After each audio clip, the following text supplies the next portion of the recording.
Hello, my name is Merk. This is my channel. Welcome.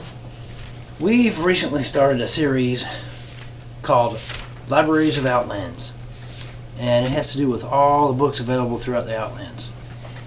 We were going to do one video, but there's way too many books and it's going to take way too long, and the video would have been like 3 days long. So we decided to do one single video on each book that we could find. Maybe sometimes we'll combine it and have 2 or 3. We'll see.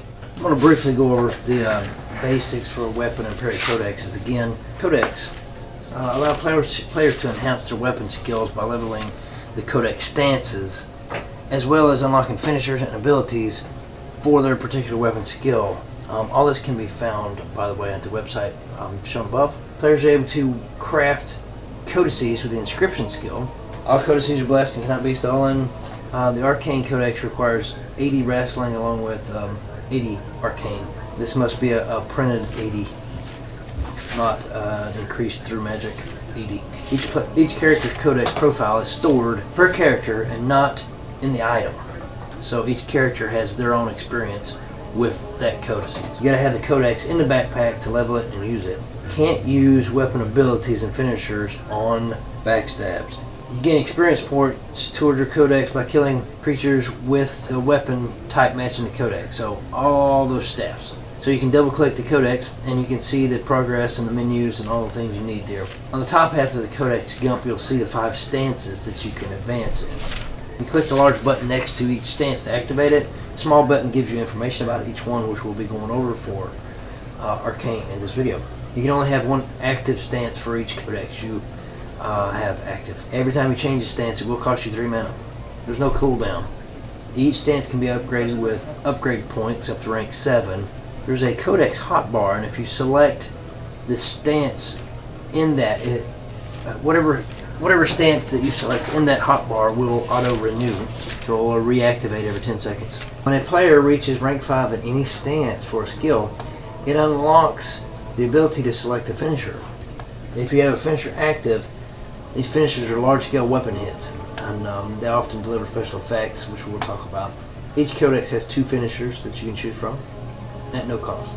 You can only trigger 1 finisher on each mob, but if you have a boss-type creature, you can trigger a finisher every 60 seconds.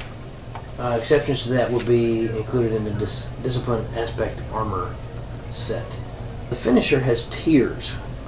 Every time you reach rank 5 in a stance, you'll get the opportunity to increase your finisher. Each tier of finisher adds 2% more finisher chance. To occur is also scaled along with this weapon speed.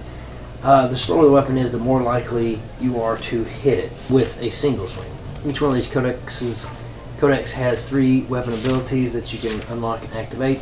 It takes 50 points to unlock. Once unlocked, the lock symbol of the weapon is replaced with a large orb-shaped weapon ability button. In order for a player to perform weapon ability, the weapon ability meter must be full. All weapon abilities for players share the same weapon ability cooldown. Every 6 seconds, the player's weapon ability meter will fill by 10%, and by an additional 10% depending on your arms lore. This means that you can have 60-second cooldown, but can be decreased all the way down to 24 seconds. Once toggled, the weapon ability will trigger on the next melee hit a player lands, and the weapon meter will be reset, so it's controllable during combat. You can open a codex hotbar, which allows players to quickly change and view their stances, finishers, weapon abilities in one place, as well as set their stance to auto-renew or monitor their weapon ability meter. The codex hotbar can be accessed via the hotbar button at the bottom of the codex gump with the codex hotbar command. Our players can also launch the dedicated weapon ability hotbar by typing ability hotbar or abilities hotbar. So now we get to the meat and potatoes of the Arcane Codex. Once you click on the Arcane Codex, you will be able to look at each one of these. And let's start with number 1, the first stance, Leech. This has a 3% chance per rank on hit to restore 10 mana. Shield stance. Your weapon speed increase your damage resistance by 4% per rank for 5 seconds. This doesn't stack. Scatter. It deals an additional 2% of damage per rank to 3 additional random targets within 3 tiles, with each target hit having a 1% per rank chance to be hindered for 3 seconds. Fracture. Damage is increased by 2% per rank for every 25 armor rating target still has active, to a max of 8% per rank. Surge. Damage is increased by 10% per rank if player has triggered an aspect special in the last 15 seconds. Drain. This is a finisher. This inflicts 250% of damage to target and restores 40 mana. Or you can choose Catalyst as a finisher. This inflicts 300% of damage on target and consumes all arcane buildup, increasing damage by 7% times your arcane buildup consumed. Now, you also have weapon abilities. You have 3 of these. The first one is Seeking. For the next 15 seconds, accuracy is increased by 25% and attack speed is increased by 15%.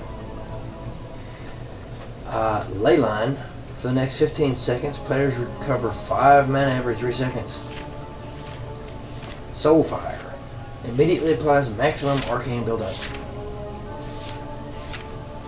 So, as you can see, this can be tied to a few other abilities and work out in your favor for sure. And it does pair very well with Arcane Aspect, but you can choose to pair it with several other types of aspects as well.